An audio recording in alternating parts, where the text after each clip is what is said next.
Here's a Whirlpool refrigerator here. Pretty basic, but whatever. So, fridge part. As you can see, light bulb does work in there.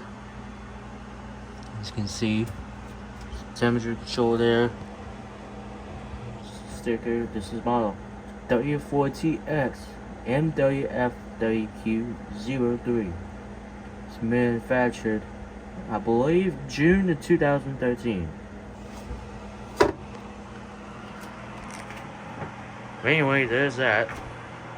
It's a freezer, which has a aftermarket ice cube bin from Walmart, because mainstays, that's what Walmart's brand is up these days.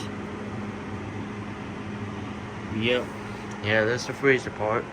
But anyway, this is pretty much it.